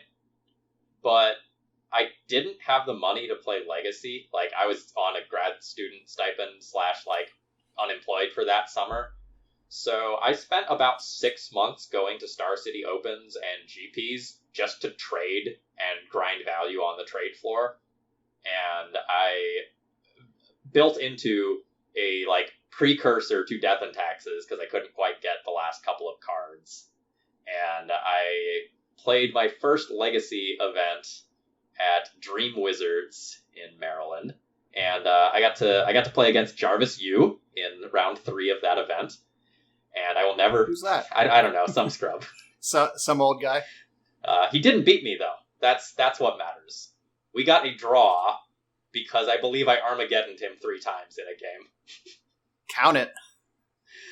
Was he playing lands? No, he was playing, like, fucking Miracles, like, with Jace and, like, good cards, and I'm showing up with Student of Warfare and 4 Armageddons and, like... I'm glad you didn't lose. Sword of Body and Mind. Yeah, like, that's what I remember from that event. I remember not losing. I remember getting paired against Rogue Delver in round 1 and having, like, Sword of Body and Mind in my hand and going, like, oh my god. Yeah, you can never lose. How do I lose? I'm just gonna mill them out. Speaking of Sword and Body and Mind, I'm going to take a quick second here and stop you. A friend of mine, we did every single, like, the pre-releases in Syracuse, there's, like, the normal one on Saturday, but Sunday's Two-Headed Giant. We had a running streak of, was, like, we got up to, like, 50 consecutive matches without losing in these Two-Headed Giant tournaments. And we were like, yeah, we're just, like, really good at Two-Headed Giant, I guess. Or pre-release players are really bad. It's definitely the latter. Until we got paired against somebody who got opened up a Sword and Body of Mind, what are they called? The nice ones, the thing that Brian's giving away. The Masterpiece. The Masterpiece. And then that broke our streak, and we haven't done one since. Yeah, you gotta quit when you lose. Two-Headed Giant is only fun when you're undefeated at the end of the day. If you lose even once, you're like, why did I sign up for this? This is bullshit. That's been my experience. Sorry, I didn't mean to completely derail you. I just wanted to share that stupid story. So over about the next 6 months, I actually like acquire the ports and the other cards that I need. And I remember port back then was a ton of money. Yeah, it was rough. It was like $60 for a beat up one. And I remember the last card I got for the deck. It was a Caracas, and I went to this game store, which is like 40 minutes away, to play in this like event for duels. And I get there and I see this Caracas in the case, and it's like about $40 cheaper than it should be, and it's graded. And I look at it and I'm like, I would like to buy that card. And the guy's just like, yeah, sure. So I buy this Caracas and this Alpha Circle of Protection red, and then I'm like sitting there with a pocket knife and a screwdriver trying to free them so that I can put them in my deck for the event. Let them go. Let them go. Yeah, I unslabbed 2 Caracas and an Alpha Circle that day. It was a good day. Nice. Yeah, but from there I stayed like as competitive as you can be while in grad school and you have no time to actually travel. I went to like events that were within like an hour radius. And then I moved to Roanoke, and that's when I transitioned to my like, I will travel 8 hours for an event every weekend if the opportunity presents itself period of my life, in which I lost a lot of magic because I wasn't actually good enough to be doing that yet, but it was hella fun. Right. That segues perfectly into how I discovered Legacy, because like I said, I got into Magic tournaments in 2006. Like, I probably downloaded Magic Online in like 2004, and I figured out drafting, and I really liked drafting. And then that like segued into finding a game store, and they liked Constructed. So, and then I had a group of like college age people willing to travel for events, which was the first time I ever had that. And so we did the PTQ circuit, like old extended and like Lorwyn block constructed. Like, those were the PTQ formats at the time. And we were driving to Maryland, Philly, Jersey, Rochester, Columbus. Like, we were all over the planet playing PTQs like you do. And I was not very good. Like, I was losing a lot of matches. I was spending a lot of money. And I didn't have a robust collection. And keeping up with a PTQ metagame, if you've never had to do that, is the stone worst. Back then, Mike Flores had a weekly column on the Magic Mothership called Swimming with Sharks, where he would run down every PTQ result from the previous week. So whatever won last week's PTQ, you had to be ready on like Thursday afternoon to figure out that deck, figure out if you could play it, and get the cards for Saturday morning. And like, that's how you had to stay competitive. And that was an expensive prospect for someone who just didn't own all the cards. So I did that for like 2 years to no success at all. And then like, I was consuming Magic content like crazy during this time. And just in my consumption of all Magic content I could find, I was reading like Matt Elias and Adam Barnello and Brian DeMars and the guys who are writing about Legacy and Vintage. And I'd never played a game of the formats, didn't know anything about them. But like, one day I just got sick of the PTQ grind and sick of buying new cards. And I was like, I'm an eternal Magic player now. Just fucking decided it. And I bought a set of Underground Seas like that week for $150 for the set. And I had the fetch lands already from Extended, and like a lot of staples overlapped, like Pernicious Deed and Thoughtseize and Engineered Explosives. Then I just started buying dual lands, Force of Wills. I actually, since we were talking about savage trades, I got my first set of Force of Wills. I traded 2 Meg Rooms and an 8th edition Persecute for my first set of Force of Wills. And I'm not going to lie, like, when I proposed the trade, I was like, can I do this? Like, the guy was kind of a scumbag. Not that makes 2 wrongs don't make a right, but like, to this day, I don't really feel bad about this because he was such a shitbag. And like, I proposed the trade thinking like, he's going to shoot me down. And then he was like, are you sure that's enough? Like, from my side of the trade. And I was like, no, dude, you're good. So like, that's where my set of Force Wills came from. I had Tarmogoyfs from Standard. So like, I just like put together some number of Legacy decks, still never having played a game of the format. I proxied up Power. Like, I built Vintage Storm, just sight unseen. And then I just like was a Legacy player now. And that's about the same time that Star City started running their Legacy 5Ks, like the predecessor to the Open Series. So it was lucky that there was a real tournament series to get into right at the time my interest existed. So that's how I found Legacy. Just pretty much pulled it out of my ass. So there's 2 parts I want to mention here.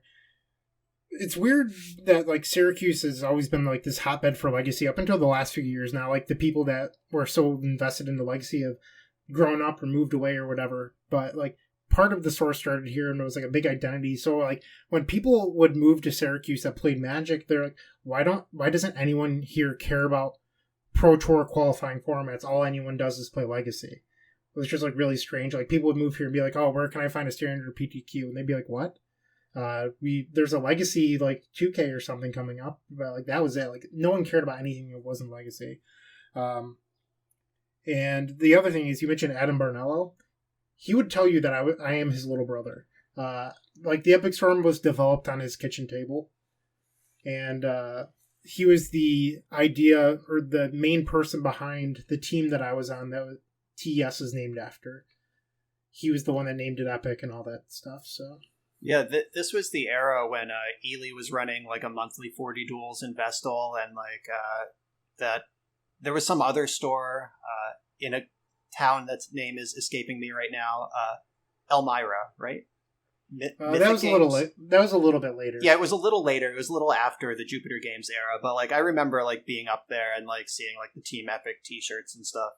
So yeah, Legacy definitely has deep roots in upstate New York, and Pittsburgh now is kind of the same way. Like you can't find a standard tournament; they don't fire, but like Modern and Legacy, like we crank it out. I guess not today because of COVID-19. But in generally speaking, that's how it is. I remember, I mean, we're mostly just reminiscing this episode, but we were playing, because we used to just jam games on his kitchen table all the time. Like, I'd be at his house pretty late, and then he would drive me home. And I was attacking with the Xanath Storm, and I kept on losing to Bolt. And I'm like, why does my protection lose the Lightning Bolt? This is so dumb. And then I was like, why don't we just play Orm's Chant? Because, like, people are using chants against me. And I was like, why don't I just use that to stop you from playing counter magic? And then we started doing that. And that's when TES probably got its first big improvement, because like I went from playing like cards like Defense Grid and Xanadu Storm to Orm's Chant, and like the deck just started winning a lot. Alright, I've got another good level up moment. So, my first year that I was playing Star City events was just soul crushing, because I bubbled out of every event that I played in for almost a year. When prize payout was to top 64, I got like 65th, 66th, 68th, 69th, 72nd, 78 at like 6 events in a row or something like that. And every time my record was good enough to cash, and I just didn't cash. And I was so frustrated. I was finally like, I was like, okay, I'm done with Death and Taxes. This deck is garbage. I'm going to play Miracles. And I played my next event with Miracles, and I cashed with it and just like broke my streak. And I was like, okay, this is fine. And I tell this story because in like round 8, Joe Lissette is watching my match, and I'm playing against Dredge, and I make an egregious mistake because I misunderstood some ruling about like bridge from below timing or something like that. And after the match was over, I said like, hey, like I know you play this deck. Do you have any advice for me? And he said something along the lines of, yeah, if you're gonna play Legacy, make sure you understand how everything in Magic works. Because like if you don't understand everything, you can't play optimally. And his words were more pointed than that at the time, but that's the gist of what it was. And I went on to, even that's a little cold. It was said in a way that was inspiring. And I went on to become a level 1 and later level 2 judge because of that conversation, because I realized like, yeah, I'm messing things up that I shouldn't be messing up because I don't understand things well enough. And my gameplay improved a lot when I had a better understanding of like the core mechanics of the game and timing and whatnot. Yeah, that's a huge level up. Like I also became a level 1 judge in college. I quickly became level 2. I guess I am still technically level 2, close to 14 years later or whatever. And like understanding exactly how things work, like being able to like see the stack in your head. Also, playing Magic Online helps a lot to visualize how stacks actually work. Like I've had some like sweet Legacy heroic moments where I like was able to manipulate the stack, like make a Flusterstorm counter an extra thing for insane value, like that sort of stuff. And that goes down to the basic level. Like just yesterday, I was playing in an M21 draft, and I was facing down Teferi's Tutelage, which is whenever you draw a card, your opponent mills 2. My opponent had that, and I had 3 cards left in my deck. I go to my draw step, there's 2 cards left, and my opponent's at 3 life. I have 2 2/2s, and they have the 2/3 looter in play. And my hand is opt and cancel. And I was like, how do I get this damage through? So I cast the opt. Obviously, they tapped their looter in response to mill me out, so the opt would kill me. Then I canceled my opt and attacked for 4. And, like, I don't know what percentage of Magic players would have found that. Like, I don't think it's a, 4,000 IQ play, but it's not intuitive. Like, I imagine that a massive number of people on Arena would not have made that play and won that game. So, like, just finding those little nuggets and, being a judge and being involved in, the conversations about rules and layers and stack interaction and stuff, all those years really advanced my game there. Yeah.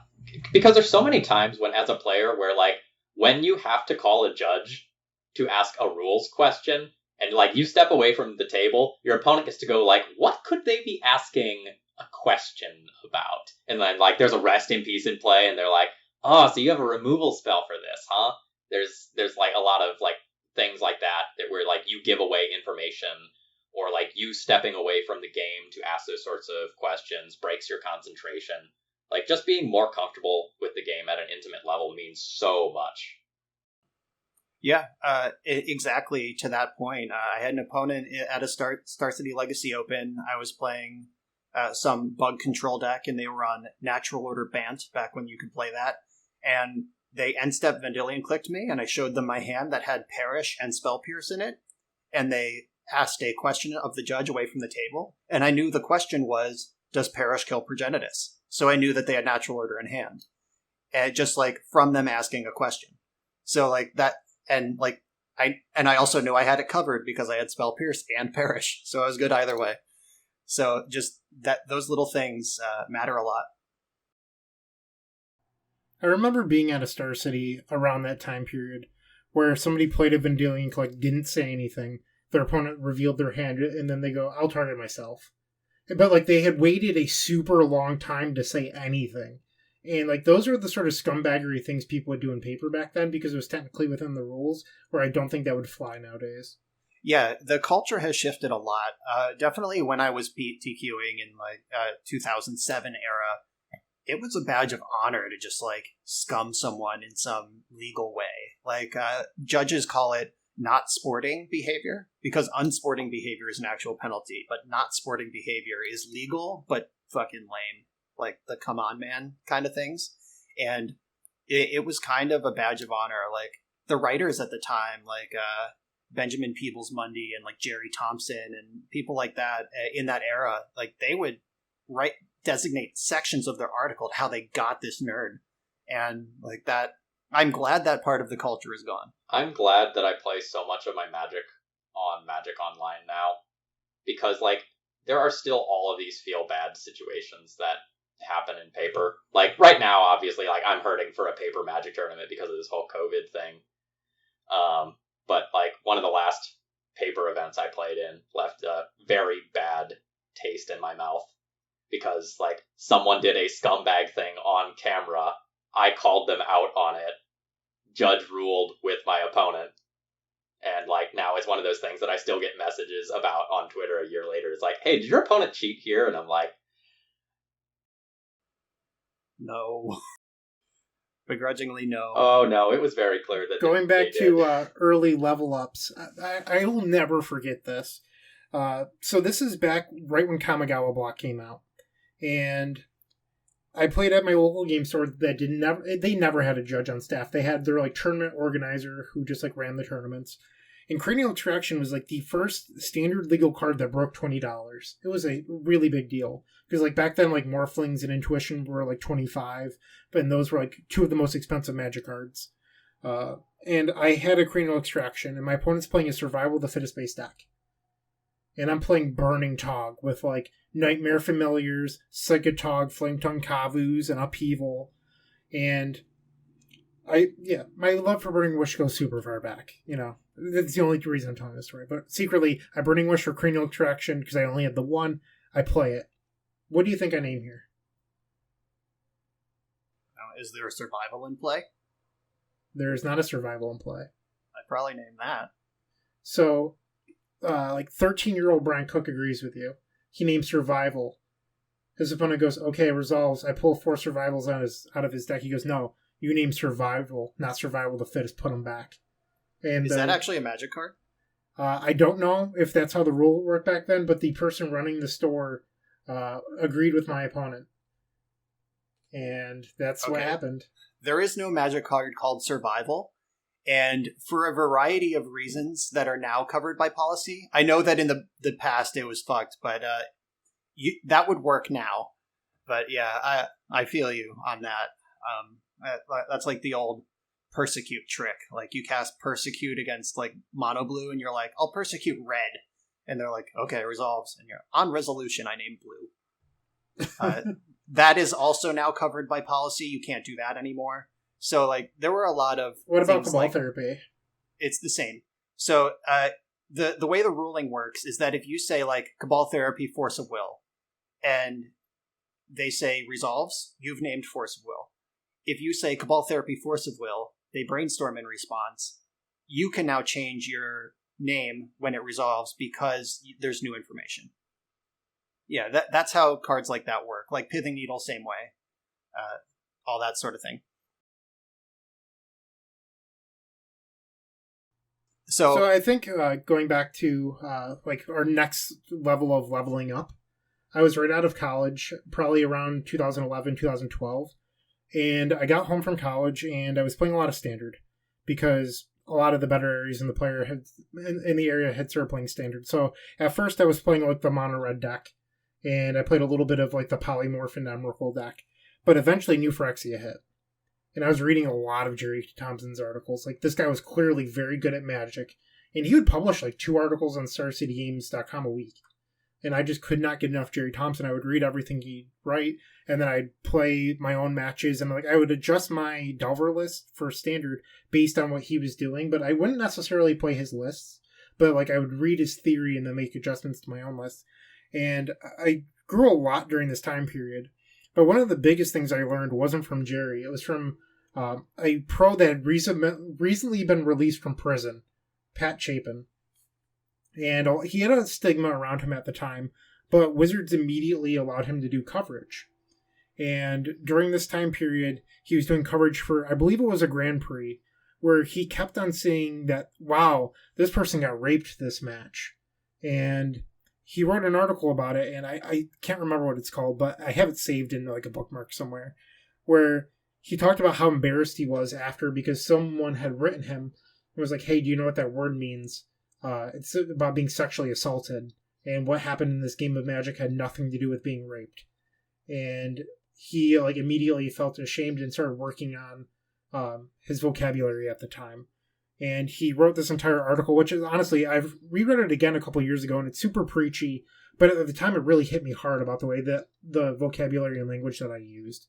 And it just made me take a really big step back because I had a local EDH play group that I played with, and they would say a lot of nasty things around the table. And a couple of times after I read this, I had gone back and they're like, hey, why aren't you trash talking? I'm like, I don't think I'm okay with saying those words anymore. And it just completely changed my life. Yeah, that article, by the way, is called Words Mean Things, and you can find it quickly on Google. And that is the title of the article. And he's right, words do mean things. And I also read that article. There was also a phenomenal article called by Jordy Tate. I believe it was his like sign-off article, like F you guys, I'm done with the Magic community. But it was like a long article about like the realities of women versus men, basically calling out male privilege. And I believe he talked a little bit about like using words that evoke sexual assault to describe a game, which is obviously wrong. But he also just like talked about like the female experience of like, if I approach a woman in the bar because I am interested in getting to know her, my worst case scenario is she says no to me. Her worst case scenario is that she gets sexually assaulted or murdered.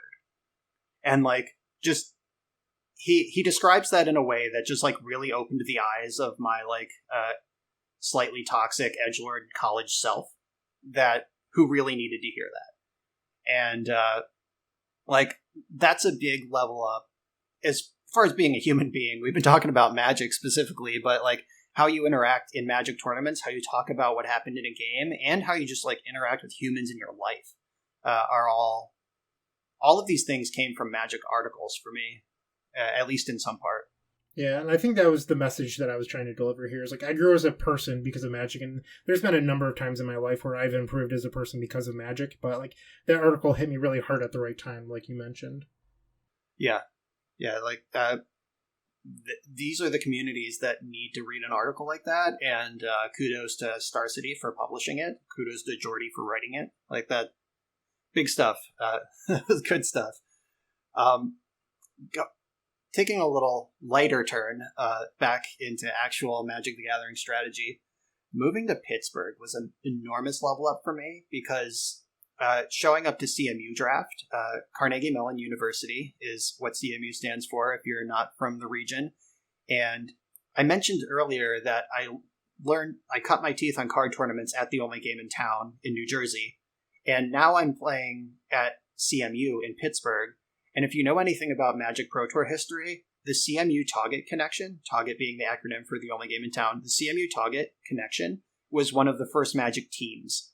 Like Randy Buehler, I believe it was, he just like figured out that if we put our heads together and take real data on like matchups and stuff, we can beat everyone who's trying to figure it out on their own. And that, like, the team CMU back in the day, Randy Buehler, Aaron Forsythe, Mike Turian, Eugene Harvey, like these are all in the Hall of Fame. Most of them work for Wizards. Most of them still make the game today. Like it's a serious pedigree going there. And those guys were all gone by the time I came. Obviously, they were in Seattle making Magic. But when I got there, Rich Shea was finishing his PhD at CMU. I drafted with him every week. I met Alex Bestecki, Chris Stagno, Steve Rubin, Bill Senaway, just a bunch of people with Pro Tour experience or like work. Like Chris has a master's in game design, like so deck building stuff like that I had never considered came from him. And the like I learned a lot of things in a lot of ways playing with that group, but one specific like flashbulb memory for me is we had a legacy tournament coming up and we were working on some deck and like we were just like theory crafting, talking about the legacy deck while we were drafting. And then between rounds of the draft, Chris started laying his deck out on the table, like sorting it and laying it out so we could see all the cards. And I had never done something like that before. Like all of my, like group think was all theory crafting. Like I would talk to my friends about my deck, then I would go home and work on it. And Chris just laid out his deck on the table. And like, I had the split second of like, okay, what is this idiot doing? Does he think I'm actually going to like sit here and look at his deck for a while? Like, I don't want to do that. But then like Rich came over right away and he like leaned in and he was like, oh yeah, this makes sense. And they started moving cards around and like, physically mapping out the sideboard plans, and I was just like, holy shit, this is so much better than doing it on your own. And like that seems obvious to anyone who's worked with other people on tuning and testing and building Magic decks, but like actually laying out the cards with the other people there, that was the first time I had ever been exposed to that. And they did it like it was natural. Like obviously, like I'm going to lay out my deck. We've been talking about it for an hour. So that was a huge level up for me, that knowing that I had something to offer when someone did that, and I could do that if I needed offerings from other people. Like that was huge.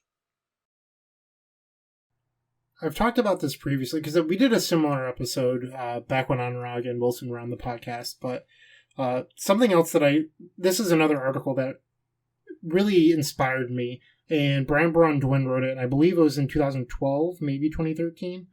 It was about like, how do I close the door? And at the time, I had been playing a lot of Magic, and I knew that, like, I was supposed to just, like, try to not let my opponent have the thing that killed me. But Brian Duin wrote an article all about cutting off your opponent's avenues. And at the time, I read it, and it didn't really hit me. And then, like, a week later, I reread it, and I was like, oh. And, like, at that time, it completely changed the way that I would play the second half of a game, because I was playing a lot of Standard at the time. And I want to say it could have been like the first Ravnica block. I could be wrong. But I just completely started changing the ways that I would play the Sphinx's Revelation deck midway through the game, and my win rate just went drastically through the roof. That was I remember another that exact article. That was a very pivotal article for me as well, because I was also playing with the Sphinx's Revelation decks at the time, and like I was also mucking around with Death and Taxes, so just like applying some of the philosophy of that to that deck was really important for my growth. That's the whole thing about playing Death and Taxes. Exactly. Just like, how do I lose? Close that door. Now what's out? Close that door. Like that's it.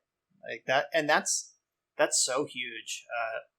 Like I know Patrick Chapin, we mentioned him once already, but he has some more like theory, like out there kind of brainy articles that he's written, and they aren't all good, but he definitely had some where he described like that sort of thing.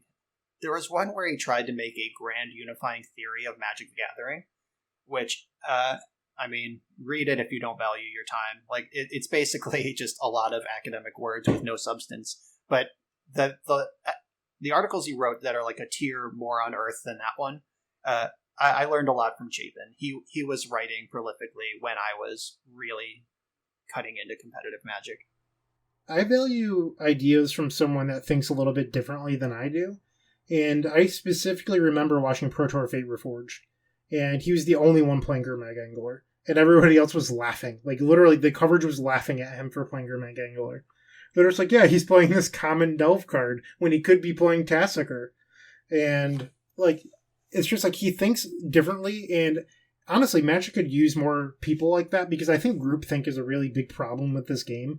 And there's a lot of, like, legacy chats out there where a lot of people will agree with something someone else says because they're supposed to be an expert. But I think it's actually more critical to think, hey, is that actually true? I know that this person thinks that, but, like, why? And then, like, well, I think this card might be good because of X or whatever. And just try to not necessarily agree with people because it seems like the right thing to do. Just, like, try to be a little more critical and come up with your own opinions. Yeah, lately, like, since Throne of Eldraine came out, the comment I've gotten the most in chats, in videos, on Twitter, on YouTube is, why are you boarding out Uro against Delver? And it has been my experience that a card that takes a lot of work to get into play in a meaningful way, that dies to a stiff breeze, like Pyroblast, Surgical. Yeah, Pyroblast, Double Lightning Bolt, Karakas, lightning bolt plus Dreadhorde Arcanist. Like, it's a lot of work to get that thing into play, and the effect of a growth spiral that gains 3 life is not a card I would play in my Miracles deck or my Snow deck. So, like, I have tons of videos where, like, you see me boarding out Uro against aggressive strategies, and the number one comment is, why do you cut Uro? It crushes Delver. Like, those exact words, it crushes Delver. And that has just not been my experience in play. And maybe other people are playing similar decks in a different way, where their plan is Uro-centric, and they bring in, like, their Wear Tear to kill the opponent, rest in peace, and then rebuild up to an Uro again. I'd rather sidestep that whole game. Like, so I currently hold an unpopular opinion, and I think that the way that I have mapped out my matchups, I am correct. I like a phrase that you used there, where you said, I'm stumbling in my words now, but you chose to think differently, and like you're just choosing to go around something rather than through it. And that's something that I've always felt pretty strongly about in Magic, where, like, if somebody's, like, going to play all ground creatures, why don't you play flying creatures? Like, if they're looking to hit you with a jab, why don't you get them with an uppercut, like, sort of thing. And I remember I was playing, like, going back to the Sphinx's Revelation, there was a weekend where I played in a PTQ in Poughkeepsie and then woke up in the morning and drove down to Jersey and played another PTQ. I mean, the results on the weekend were very good, but unfortunately I didn't win either. I think I came in 4th and 2nd. Or no, it was top 8 and 4th. And I was playing that Sphinx's Revelation deck. And at the time, I never, ever, ever boarded out Dissolves no matter what. I was like, I have to be able to stop Green Merchant. Like, that was my thought process. Like, you have to be able to stop Green Merchant no matter what. And I would board out Divinations against the discard deck because I was like, I just can't. The slots need to line up, and I have to board out Divinations. So I had lost in the top 4 of one of the event in Jersey to mono blue aggro.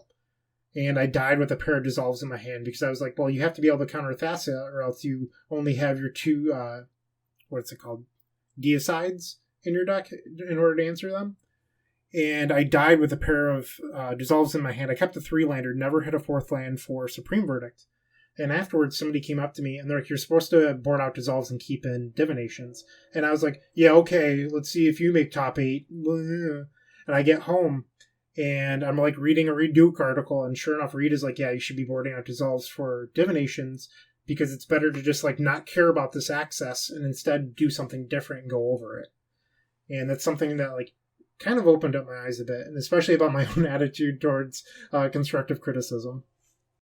Yeah, another huge level up that some Magic players, some adult-ass Magic players I know, have never reached is the ability to have a constructive, critical conversation. Like, hey, why did you make that play? Is not necessarily an attack. It could just be like, did you not see the other one? Or did you see it and think this was better? If so, why? I'd like to understand it, and let's talk about it. Like, I would have done something different with the same cards that you had there. And, like, a number of people, like you just said, like, I was there once, too, where it's like, oh, let's see if you make top 8, jerk. Like, nice plan, idiot. But, like, they might be right. And even if they're not right, it's worth discussing. And, like, lately, I've hit some big level ups lately. Since I won the GP and queued for a string of PTs, I tested for PT Phoenix with Matt Sperling and Paul Rietzel. And those guys obviously are just like huge, smart names in the game. Paul Rietzel, Hall of Famer, one of the best limited players to ever play the Pro Tour. Like, he's like, they're great. And like, I would post in our group chat or our group Facebook page where we were running things, and like they would come back with like a counter of like, I like 2/3 of your point, but have you considered this? And then like getting in a real conversation rather than getting defensive. And then for the last PT, I got invited to test with the team 7% because the team is huge. It was like 7% of PT Arizona. Alan Wu and Mark Jacobson are the captains, and then it was just like every mid-level grinder basically is on this team. And I got thrown into this giant Discord that they run with like tons of channels, tons of contributors, and it was like, where do I start? Like, all of these people have Pro Tour success. All of them are very smart. All of them know Standard better than I do. Like, how do I contribute? And then I figured that like the answer is to just do it. So I just started like throwing out my thoughts based on, games I've played or like theory crafting. And some of my stuff was just like, I think that, like, someone would just reply like, I think that's off base. Here's why. And then I would have a better understanding of why what I was doing wasn't working. Or like I would say something and immediately like several people would be like, oh yeah, that makes a ton of sense. I'm going to try it that way. So like having the confidence to put yourself out there, knowing that if you're wrong, that's good. Like it is good to be wrong around other smart people. Like, be wrong in testing. Don't be wrong in the tournament. And that's something we say on this podcast all the time. It's okay to be wrong. Just like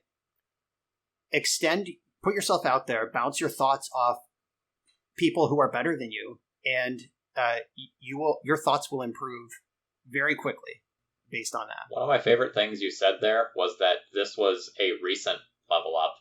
Like, oh, absolutely. Last 6 months. A lot of our listeners might put us on these like giant pedestals of like, we're giants in the community for various reasons, but like we still have so much to learn. Like, one of the things that I wanted to cap this episode off with was like the fact that I am still having like huge breakthroughs.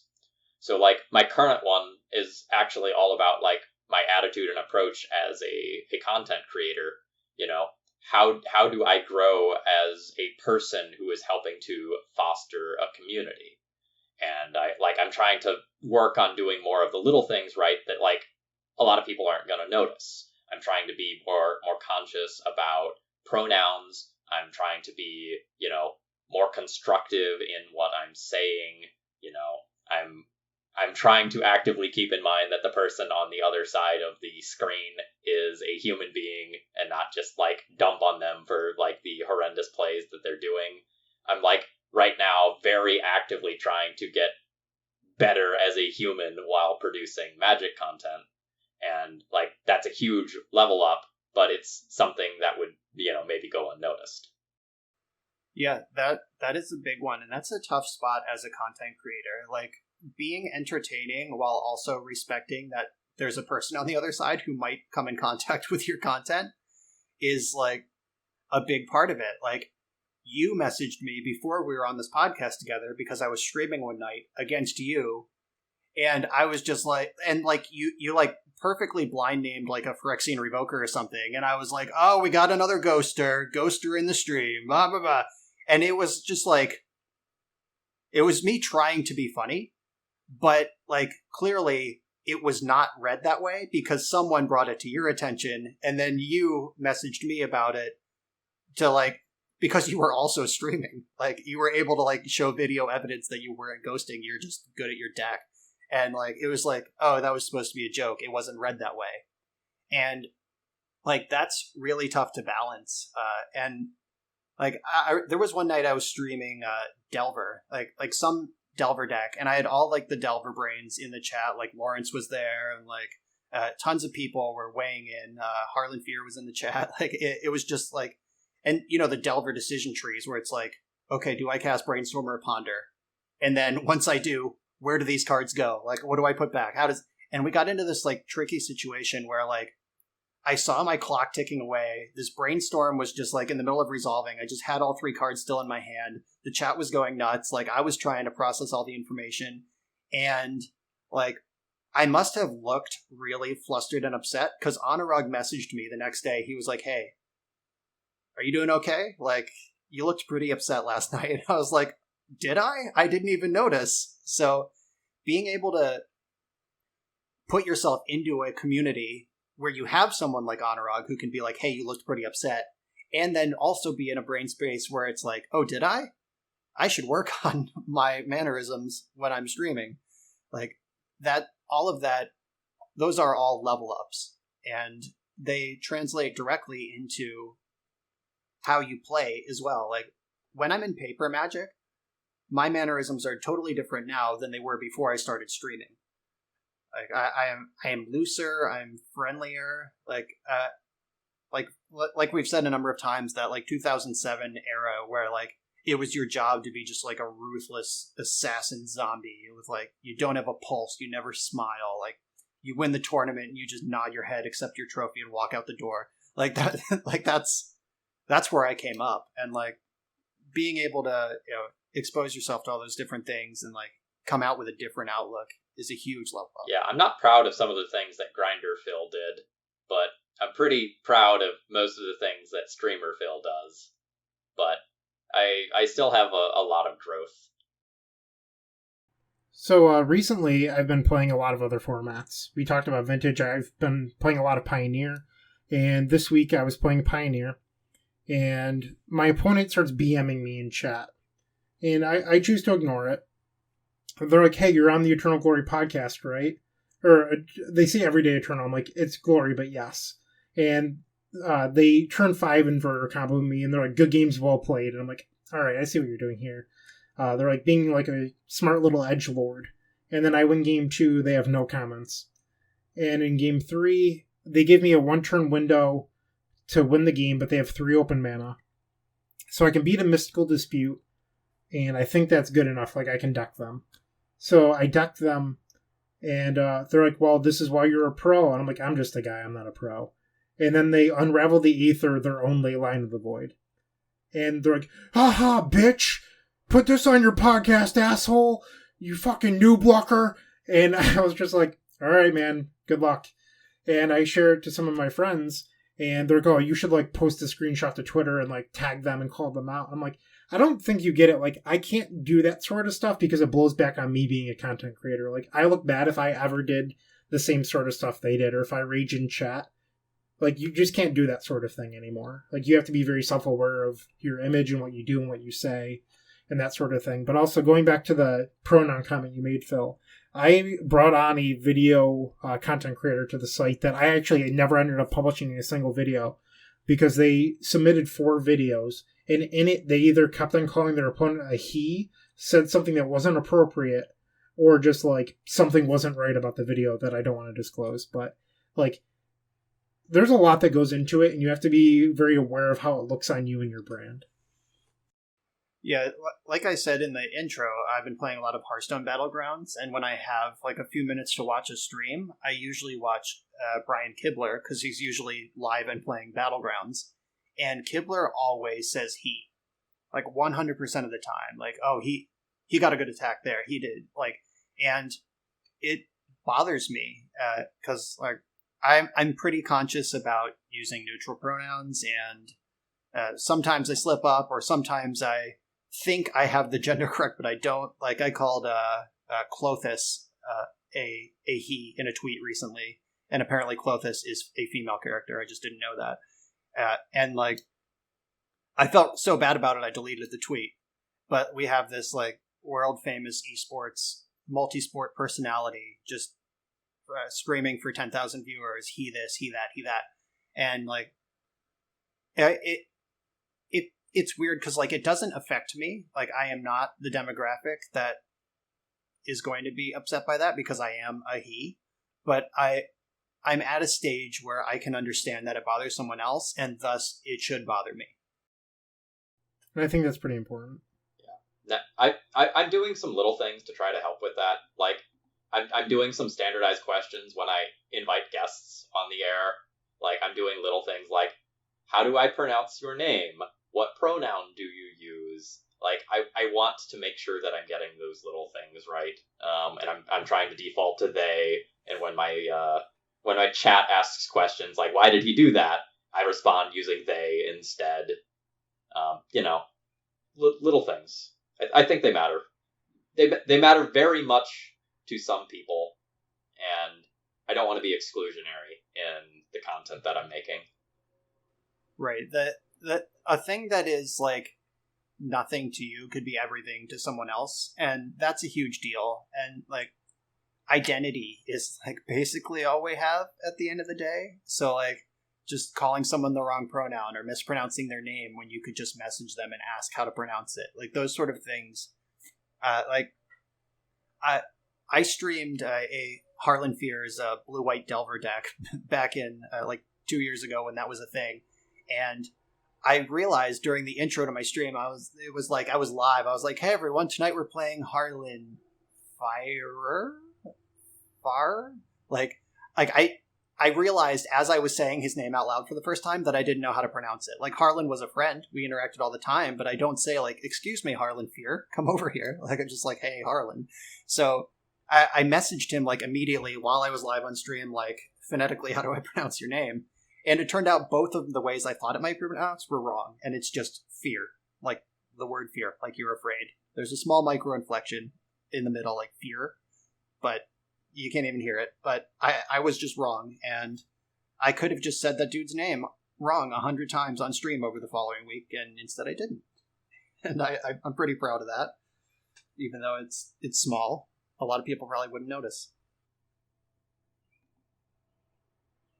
All right, so we're probably going a little bit long at this point. Are there any lasting messages that the two of you would like to leave our viewers or listeners? I guess I should say. Words are tough.